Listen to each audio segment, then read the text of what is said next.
Goed, ons is aan die begin van 'n nuwe reeks, soos julle seker agtergekom het, hoop ek. Ons bietjie gaan gesels oor verhoudings.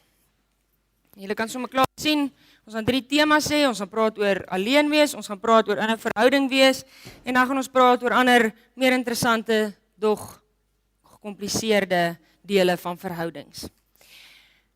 Ek dink, in die kerk praat ons te min oor verhoudings. En daar's dalk 'n rede, ons sal nou daarby kom.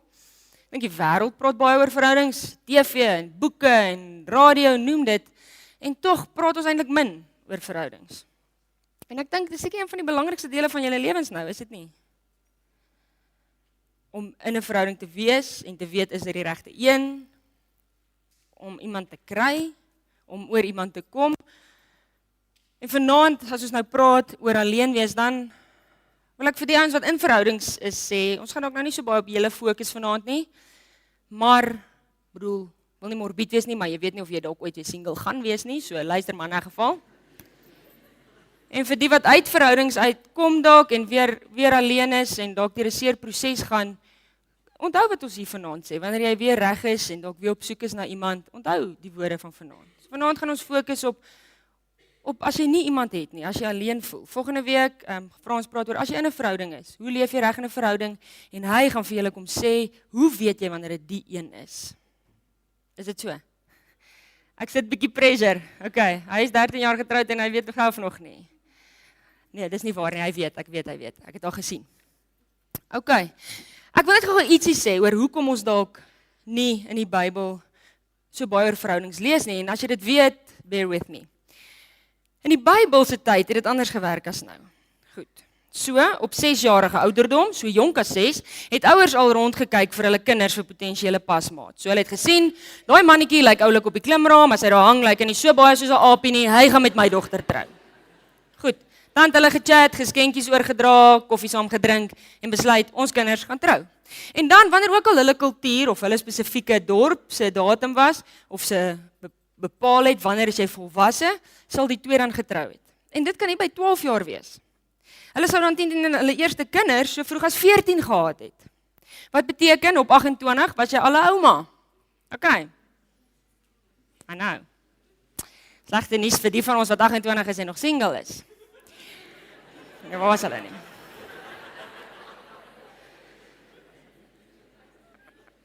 So, julle weet ook dat as ek vanaand hier praat, kan ek met Marite vir julle raad gee oor single wees. Ek is ook gekies vir daai rede vir vanaand se tema.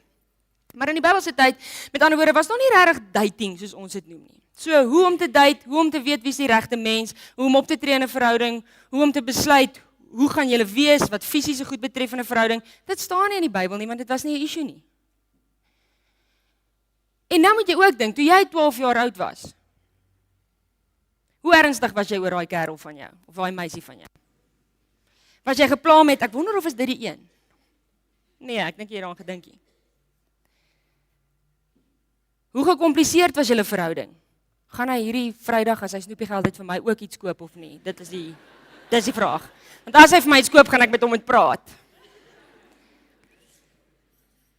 So, ons wêreld verskil drasties van die Bybel as dit kom by verhoudings en by dating voor die huwelik. Maar is nie te sê, die Bybel het nie vir ons raad daaroor nie.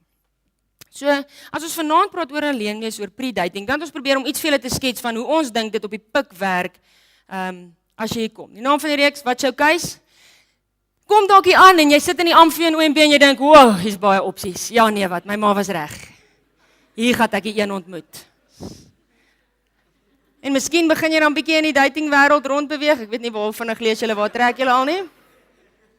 En iewerste in jou 2de jaar of daar rond, voel dit vir jou al jou pelle wat gesê het hulle gaan al saam jou doen en julle gaan forever and ever net julle wees, het nou dates.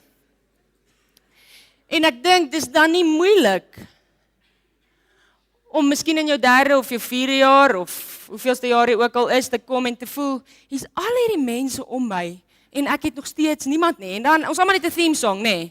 Dan loop jy hier rond en dan loop jy dalk met 'n bietjie van 'n theme song wat soos hierdie klink in jou kop. Hier net. So terwille van julle, dankie Renet, terwille van julle het ons hierdie reeks en het ons hierdie tema. En hopelik vanaand hierna gaan jy uitstap met 'n Katy Perry roar of 'n ding in jou en meer van 'n positiewe. Ek het 'n paar slides gekry om bietjie vir myself ook te sê en te motiveer oor single wees en ek het gedink ek gaan dit met julle deel vir good measure. Dankie Renet. Miskien ietsie van ons wat nooit kan besluit nie. Ek dink dit is altyd waar. Volgende week gaan dit weer so wees. En dan dink ek dis die grootste probleem van alles.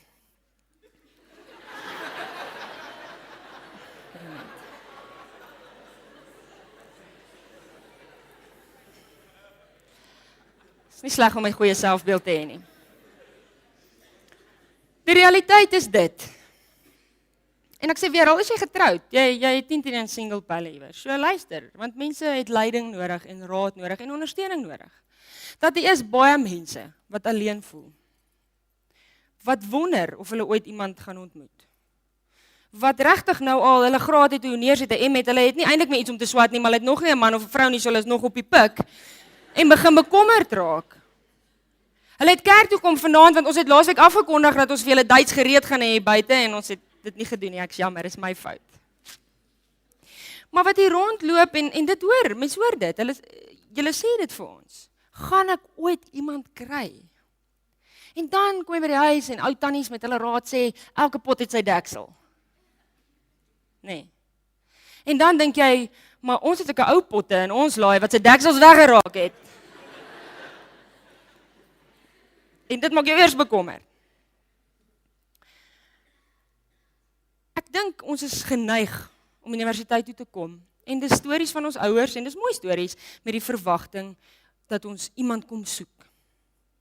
En ek dink ons kan, en dis wat hierdie laaste prentjie sê, hier wees en om ons kan 'n klomp goed wees en gebeur, maar ons fokus is net op een ding, op dit wat ons nie het nie. En ons is hard aan die soek na hierdie ding wat ons nie het nie. En dan, as ons praat oor eensaamheid, as ons praat oor alleen wees, as ons praat oor voor 'n verhouding wees, dan dink ek is dit die sleutelwoorde. Is jy besig om iemand te soek? Want as jy besig is om iemand te soek, dan is jy besig om die regte persoon te soek. Daar's so 'n mite, die regte persoon mite. En die regte persoon mite sê dat, wanneer ek die regte persoon ontmoet, dan gaan my lewe uiteindelik begin. Dan gaan my lewe vol wees, dan gaan my lewe lekker wees, geen probleme nie. Ek's baie ongeduldig, hy gaan baie geduldig wees, so dit gaan fyn wees. Niemand gaan ooit weer vir my hoef kwaad te raak nie. Ek's altyd laat, hy gaan op tyd wees. En dit gaan glad nie konflik veroorsaak nie. Maar 'n mite dat iewers daar buite is daar 'n perfekte mens vir jou. En as jy hierdie soulmate van jou ontmoet het, dan hoor jy klokke en die see se branders in jou ore en alles is net hankie dorie.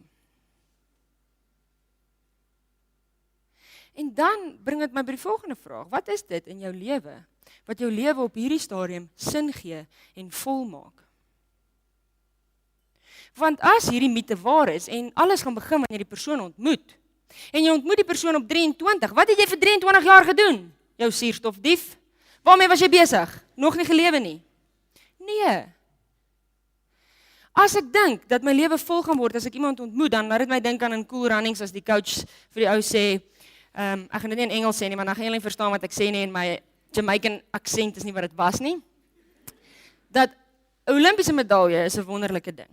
Maar as jy nie genoeg is sonder dit nie, gaan jy nooit genoeg wees met dit nie. En oor verhoudings is dit presies dieselfde. Verhoudings is 'n wonderlike ding. Ons is nie hier om jou op te saik, om single te wees en almal te gaan probeer opbreek of ietsie nie. Ons is hier om vir jou te sê, verhoudings is wonderlik, ja. Maar as jy nie genoeg is en jou lewe nie vol kan wees en sin kan hê sonder iemand anders in hom nie, dan gaan dit nooit vol en gelukkig kan wees nie. En ek moet dit vir jou sê, as jy wag vir ander mense om dit te doen, gaan jy baie teleurgesteld wees die dag wat jy iemand ontmoet. En aan die ander kant wil ek vir jou sê, as dit waar is dat iemand daar buite besig is om te wag om jou te ontmoet, dat sy lewe of haar lewe perfek kan wees, sit dit nogals druk op jou, né? Want jy gaan hierdie persoon se alles en geluk moet wees. En jy's maar net 'n mens. So daarom praat ons van die verskil, en Andy Stanley sê dit mooi, hy sê dit gaan oor om iemand te soek, teenoor om iemand te word. As jy nog nie in 'n verhouding is nie, moet jy iemand soek, of moet jy iemand word? En dis die groot vraag. Want ek dink 'n klomp goed is buite jou beheer. As jy hier is, en jy is nie in 'n verhouding nie, wat kan jy daaraan doen? Op kampus rondloop met 'n bordjie, single, not loving it. Maak jy jou rokkies al hoe korter, gaan jy elke aand uit, sak jou standaarde al hoe laer, want ek wonder of dit dalk een van die probleme is, op die pik veral, dat as ons begin desperaat raak, dan is ons bereid om op te gee. Anne Tannie sê nou reg vir my, jy moet nie te lank wag en te veel lysies sê nie, want eventually is die enigste ding op daai lysie, laat hy tog maar net die Here ken. Want jy begin laat gaan van elke ding, omdat jy so bang is, jy kry niemand nie. Jy kan niks doen aan die tyd en die plek wat jy die een gaan ontmoet, wat die Here oor jou pad stuur nie. En ons gaan nou 'n bietjie lees oor wanneer so tyd of plek kan wees. Maar wat kan jy doen? Wat is binne jou beheer? Waarmee kan jy besig wees totdat jy iemand ontmoet? Dis die vraag. Dit beteken as die gameplan vir pik toe kom was pik toe, dubbelpunt. In hakies kry 'n graad opsioneel. Kry 'n man of 'n vrou. Live happily ever after. Dis die plan. Dan moet ons nou uitvee en oorbegin. Waarmee moet ons dan nou besig wees? Wat doen ons op universiteit terwyl jy hier is en niemand het nie? En dan dink ek moet jy begin deur te sê, wat is al die goed wat ek wil hê in 'n maat? Maak jou lysie. Jy kan maar bietjie oppervlakkig wees vir 'n rukkie, maar iewers moet dit nou diep gaan. Dalk iemand wat die Here dien. Iemand wat die Here soek in elke aspek van hulle lewe. Iemand wat besig is om hulle self te ontdek en hulle boundaries te skuif. Wat ook al nou vir jou belangrik is. En dan kyk jy jou lysie so en dan dink jy by jouself, "Joe, gaan ek pas by so ou?" So sê jy is 'n awesome mens. Maar ek wonder hoe gaan ek langs sy lyk, want ek's glad nie dit nie. Dan vra jy die vraag, die mens waarna jy soek, is jy so 'n mens? En dan word hierdie tyd wat jy alleen is, 'n proses en 'n tyd waarin jy gefokus wees, om die tipe mens te wees wat eendag gaan pas by die maat waaroor jy droom. En dis iets wat in jou beheer is. Dis iets wat jy kan doen. Die regte een word. So hoe werk dit? Goed, ek kan sien julle almal stem saam en julle almal is nou committed om van nou af dit te doen. Ons gaan nie meer die regte een soek nie, ons gaan die regte een word. Maar wat is belangrik in daai proses? As ek die regte een wil word. En dan staan dit sommer vir ons vroeg in die Bybel, dink ek. Of 'n mooi storieetjie wat iets van dit vertel. Julle kan blaai na Genesis 24 toe. Dis bladsy 19, so dis nie ver blaai in hierdie Bybel nie.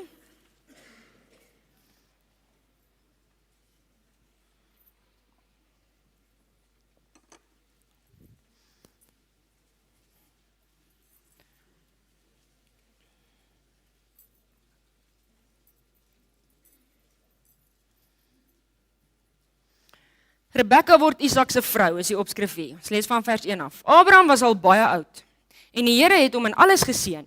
Abraham het vir sy slaaf gesê, vir die vernaamste in sy huis, die een wat in beheer was van sy besittings, sit jou hand onder my heup, dat jy vir my met 'n eed in die naam van die Here, die God van die hemel en die aarde kan beloof, dat jy nie my seun sal laat trou met 'n dogter van die Kanaaniete, by wie ek nou woon nie. Jy moet na my land toe gaan, die land waar ek gebore is, en daar 'n vrou gaan haal vir my seun Isak. Die slaaf het vir Abraham gevra, en as die vrou nie saam met my hierheen wil kom nie, moet ek dan die seun laat teruggaan na die land toe waarheen u vandaan kom? Toe sê Abraham vir hom, sorg dat jy nie my seun daarna toe laat teruggaan nie.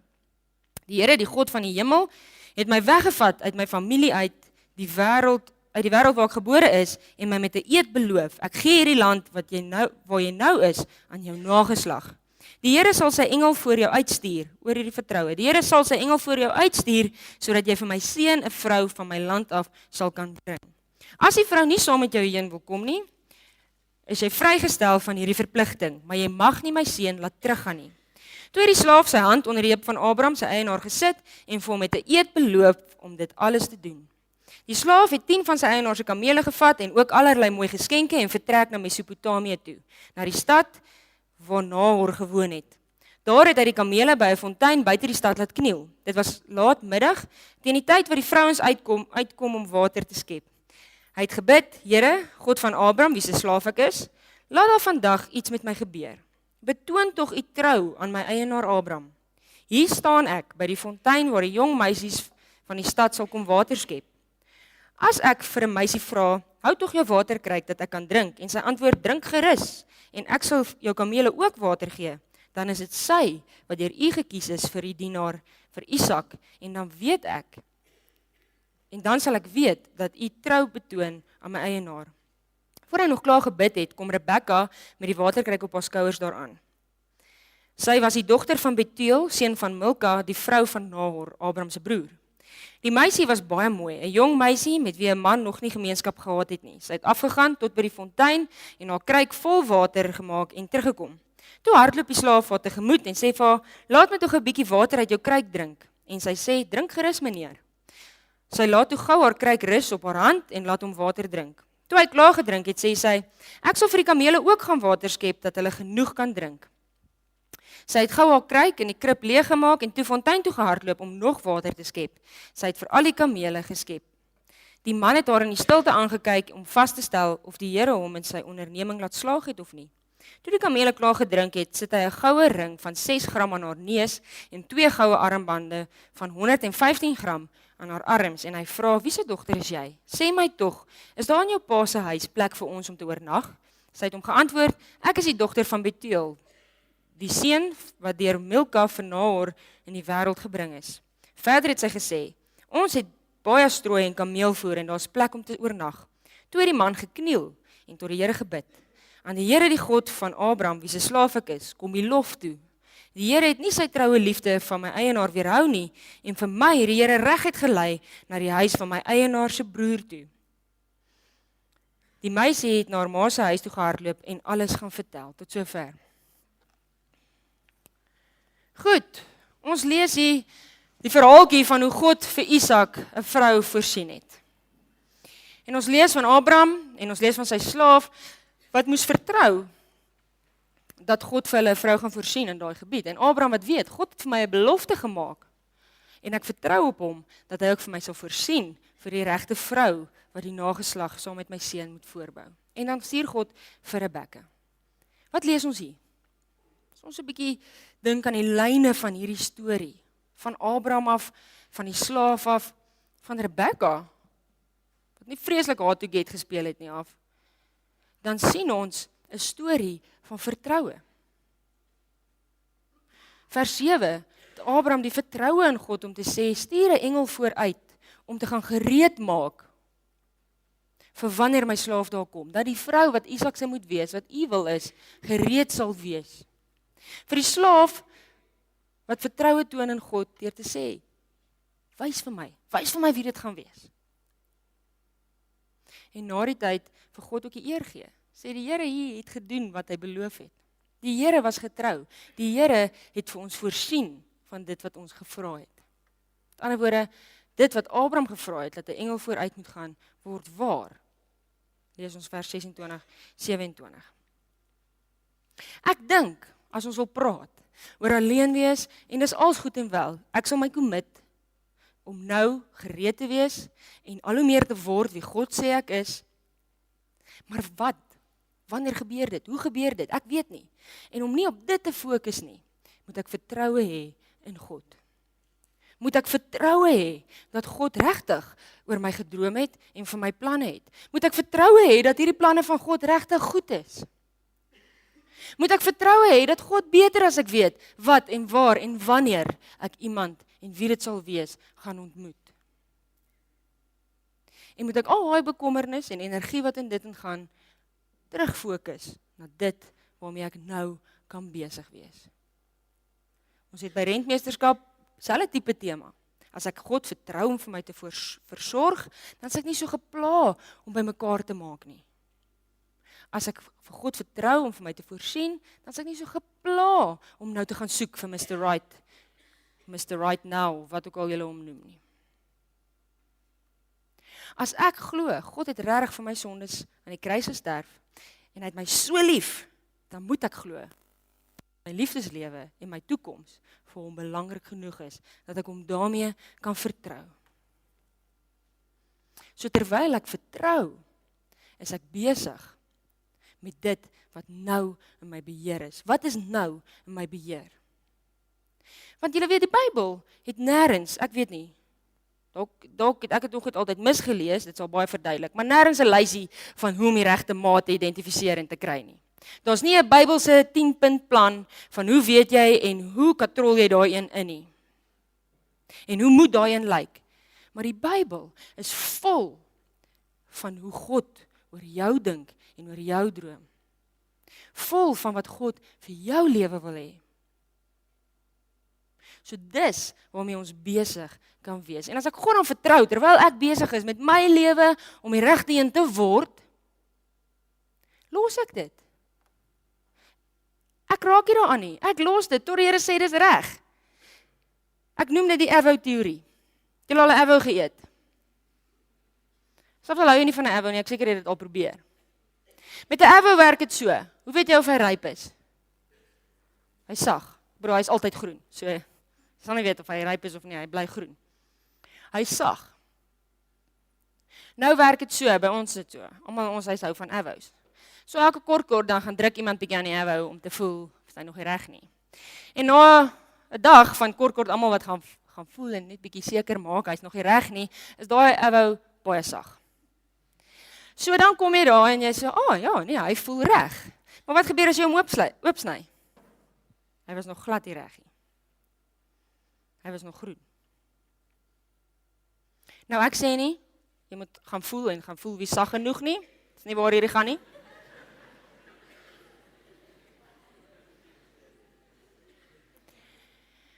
Ek sê, ons kan partykeer die fout maak deur ongeduldig te wees om te bly karring aan 'n ding wat nog nie die Here se tyd is nie. En dit ons tyd te maak. En wanneer ons dit dan kry, dan is dit nie so lekker soos ons gedink dit gaan wees nie. En dan is ons sommer afgesit van Avous vir altyd. Want dit vat net een regtig slegte verhouding vir jou om te dink single is beter. En as mens gaan kyk na die statistiek van die samelewing oor hoeveel die persentasie mense wat enkel lopend bly, of wat getroud was en nou geskei is en besluit om nie weer te trou nie, of wat net nooit getrou het nie, dan is dit drastiese 40-50% verhogings in daai getalle. En ek dink dit kom uit verkeerde keuses uit. Ek wil ons met vir 'n oomblik fokus op Rebekka. As ons sê ons is besig wees met die regte goed, dan lees ons van Isak en ons lees van Abraham en ons lees van die slaaf. En dan lees ons net van Rebekka, maar ons weet nie eintlik wat by haar aangaan nie. Maar nou wil ek hê jy moet jou nou indink as jy nou Rebekka was. So sy bly in daai dorpie. Die feit dat hulle haar net dadelik kon kry en dadelik vir haar 'n neusring kon aansit, wat seker maar 'n verloofring in daai tyd was, ek's baie bly dit het verander. Die feit dat hulle dadelik Isak met haar kon laat trou beteken sy moes oud genoeg gewees het, nê? Nee. Wat beteken? Sy is nie as dogtertjie aan enigiemand beloof nie. Wat beteken? Sy het rondgeloop met al my maatjies het op 12 getrou. Ek's al 15. Ek's nog single. Ek is nie mooi genoeg nie. Ek is nie maar genoeg nie.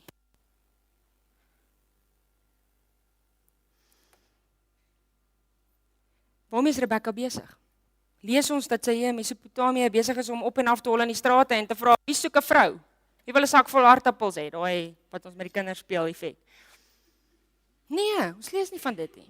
Ons lees Rebekka is op pad om water te gaan haal. Wat is dit? Dis 'n alledaagse taak vir 'n vrou. Vir 'n jong vrou.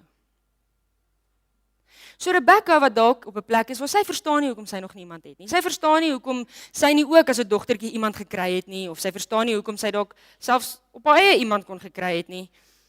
Weet nie dat God het lankal 'n plan gehad vir haar met Isak te trou. Weet nie dat God het 'n groot plan vir haar gehad om die ma te wees van die nageslag wat hy vir Abraham beloof het. Maar tog is sy besig met haar alledaagse lewe. Nie besig om enigiets ryp te druk nie. En waar begin haar toekoms saam met Isak? Eendag, een doodgewone dag, by die put, waar sy elke dag gaan water haal. Besig om te doen wat God nou vir haar gee om te doen. Op sy tyd, op sy manier, op sy plek. Kry sy haar maat. Wat sê dit vir ons? Dit sê vir ons, ek kan kies hoe ek dink oor alleen wees. Ek kan luister na al die liedjies en die flieks en kies om altyd net sad te voel daaroor. Of ek kan my ingesteldheid bietjie verander. In plaas van om heeltyd te kyk wat ek nie het nie, kan ek begin kyk, maar wat het ek nou terwyl ek jonk is en enkellopend is? Ek het tyd. Ons jokkie vir mekaar nie. Jy het baie tyd as jy enkellopend is. As jy enkellopend is en nie in die kosies is nie, het jy regtig baie tyd. Manne, jy het geld nou. As jy nie 'n meisie het nie. En jy baie arm vriende het. Jy het vryheid. Jy kan doen wat jy wil, wanneer jy wil, vir so lank as wat jy wil. Niemand gaan jou WhatsApp en sê, waar is jy? Jy het vir my gesê, jy gaan vroeg slaap gisterand, ek het gesien, jy was 2:30 op WhatsApp.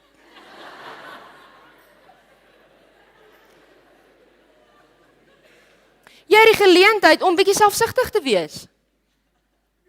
Sê maar, waarvan hou ek? Wat's vir my lekker? Ouens, jy hoef nie slaai of groente nou te eet nie. Jy kan eet wat jy wil, soveel vleis as wat jy wil. Meisies, jy kan chick flicks kyk, soveel as wat jy wil, jy hoef nie te maak of jy van rugby hou nou nie. En dan, miskien die belangrikste, jy het tyd om nader aan die Here te groei. As Paulus skryf in 1 Korintiërs 7, dis goed om te trou as jy jouself nie kan inhou nie, maar dis beter om alleen te bly. Dan sê hy nie, ek hou nie van verhoudings nie. Hy sê, dis beter om alleen te bly, want jy kan al jou energie en jou aandag toespits op God en op God se koninkryk. So as jy hier is, as jy 'n kind van die Here is, ek weet julle almal is definitief, dan is single wees 'n hele ander tyd vir jou as ander mense in die wêreld. Dan is hierdie 'n tyd wat jy in God se koninkryk kan wees. Dis 'n tyd wat jy henties toe kan gaan vir stranddiens, as jy wil. Maar dit is 'n tyd wat jy op uitreike kan gaan. Jy hoef nie te worry, gaan daar sein wees of nie. Jy hoef nie te worry of gaan ek mag gaan of nie. Of wat se ander ouens gaan op die uitreik. Dis 'n tyd wat jy God se stem kan leer ken. Hoekom? Want eendag gaan jy iemand ontmoet en dan gaan vir die Here vra, Here, is dit die een? En dan gaan jy 'n idee hê of die Here jou antwoord nie, want jy ken nie sy stem nie. Dis nou die tyd, want jy het dit. En ek sê nie as jy in 'n verhouding is, jou tyd is verby vir enige van dit nie. Dit raak net al hoe moeiliker. Want ewe skielik gaan jou lewe dan nie meer net oor jouself nie. So wat het jy? Jy kan jonk wees, jy kan student wees, jy kan pelle hê, jy kan in die koshuis wees. Weet jy wat, jy kan 'n stokperdjie hê, anders as kinders groot maak, wat jy dalk oor 'n paar jaar gaan dit jou enigste stokperdjie wees. Jy kan doen wat jy wil. Dis great. Dis 'n great geskenk. Jy kies hoe sien jy goed. As jy die wêreld se manier van dink oor single wees kies, dan loop jy in Lammerslyn en almal hou hande vas en jy sê, "Oh, niemand wil my hand hê nie." Maar as jy meer realisties kyk, dan sien jy hoe daai meisie haar kerel sleep en geïrriteerd is met hom wat aan haar hand vas is en nou is sy heeltyd laat vir klas. Verander jou fokus, verander jou visie na wat positief is. En ek dink, die belangrikste is, jy het nou tyd om jou lewe vol te maak. Want die waarheid is, wat sê ons? Jy soek 'n maat om jou lewe mee te deel. Maar as jou lewe leeg is, wat gaan jy deel? Jy gaan niks hê om te deel nie. Jy gaan 10-10-1 iemand ontmoet, wat nou volgens jou lysie is, wat sê, "Jog, hulle is opgewonde oor dit, en hulle het op hierdie uitreik gegaan, en hulle was oor see vir dit, of hulle hou van skydiving, en hulle ry bergfiets, en hulle draf 20 kilos 'n dag, en hulle het al hierdie impressive goed wat hulle doen, en sê, vertel my van jou, wie's jy? Ja, ek swat, en ek gaan klas toe, en voorhuis toe, en verder wag ek vir jou, dis maar, wat ek doen net tot dusver. Ja, dis nie baie aantreklike eienskap in 'n maat nie. Jy kan jou lewe volmaak. Ek dink dis 'n kuns om te leer, om tevrede te wees met dit wat God nou vir jou gee. Rebecca moes dit leer. Ons het, ek sê weer, in die afgelope 2 weke het Frans oor gepraat, om te leer, om tevrede te wees met wat op hierdie stadium gee God vir my. En nie te dink aan wat ek nie het nie.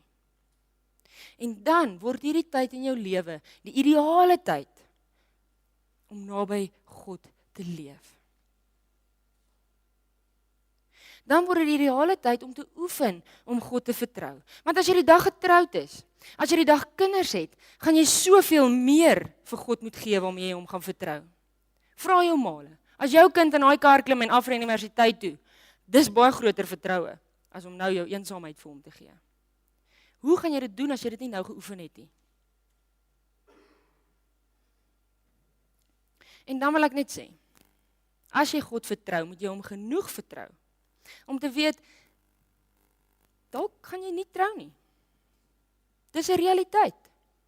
Maar as ek God genoeg vertrou, dat hy lief is vir my, en droom oor my, en opgewonde is oor my lewe, dan moet ek weet, dat hy my lewe sal volmaak en sin gee. Dat om alleen te wees, nie die einde van die wêreld is nie, maar die begin van 'n ander wêreld, en om daarmee vertrou. Maar as dit so is, dat daar iemand vir jou bestem is, moet jy weet, dat jy God moet vertrou vir sy tyd en vir sy plek. Hoekom? God is vir jou te lief.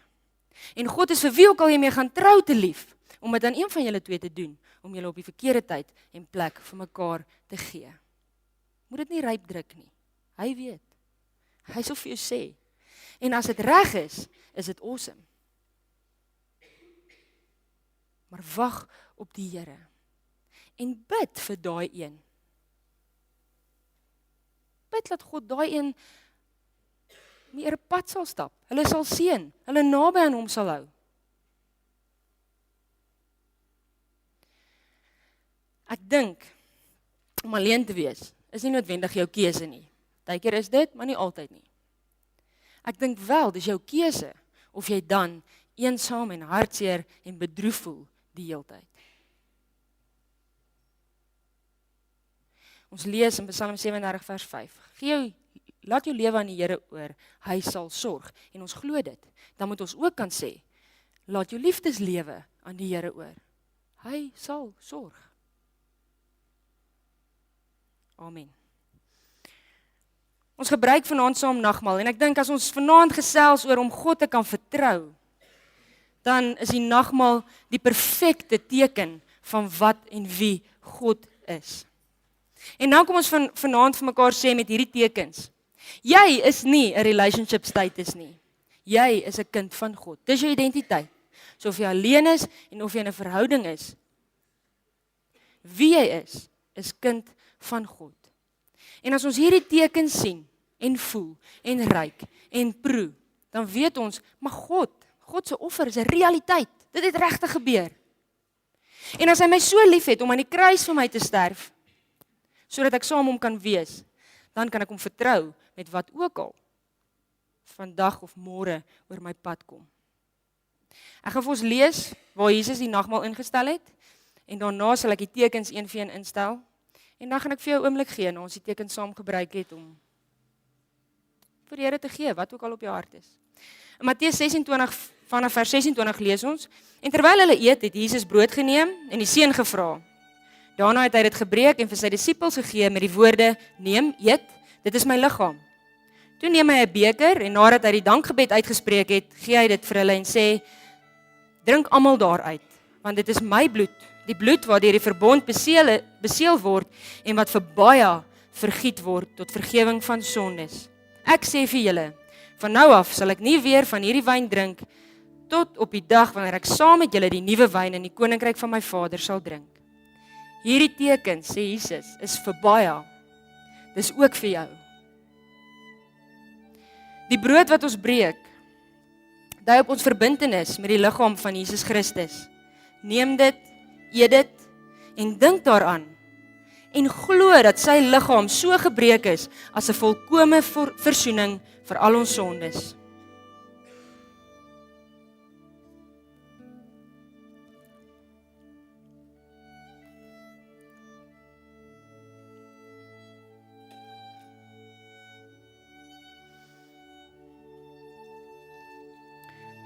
Die beker van danksegging wat ons skink, is ons verbintenis met die bloed van ons Here Jesus Christus. Neem dit, drink dit en dink daaraan en glo dat sy bloed so gevloei het as volkome versoening vir al jou sondes.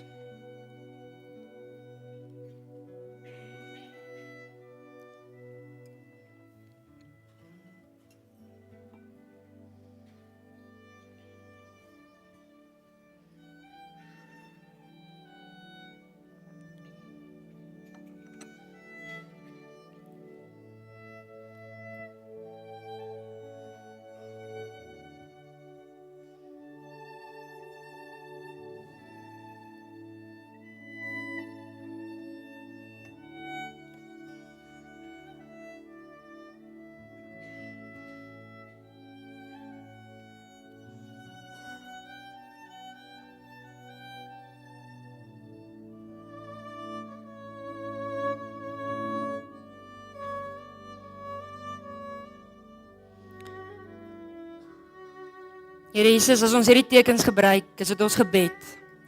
Here, kom maak ons leeg van onsself. Maak ons leeg van die wêreld. Vat weg elke bekommernis. Alles wat op ons hart druk, kom gee ons vanaand vir U. En dan bid ons, o Gees van God, kom vul ons met U heerlikheid, met U heiligheid en met U liefde. Here, jy weet, die van ons wat vanaand hier sit, wat dalk eensaam voel, dalk 'n hartseer tyd het van alleen wees. Here, laat U vir ons genoeg wees. Laat dit wat ons hier vier, U dood, U opstanding, die nuwe lewe wat ons in U het, vir ons genoeg wees, Here, om vir ons 'n vol lewe te gee tot U eer. Kom skaaf aan ons, kom skuur aan ons, kom vorm ons tot die kinders wat U ons geroep het om te wees. En daar waar ons dalk ons lewens met iemand deel, Here, soos wat Christus vir ons die perfekte offer was, soos wat U dienend U self vir ons gegee het, help ons om so vir ander lief te wees, dienend, selfopofferend. Here, kom met hierdie tekens, kom reinig ons, kom gee vir ons nuwe passie en opgewondenheid oor U en oor die koninkryk. Here, en kom versterk ons vir die eksamen, vir klomp nuwe uitdagings. Dat elke tree wat ons loop in U lig, in U teenwoordigheid, met U aan die hand sal wees. Here, ons is in verwondering oor U grootheid. Ons bid hierdie gebed in die wonderlike naam van Jesus. Amen.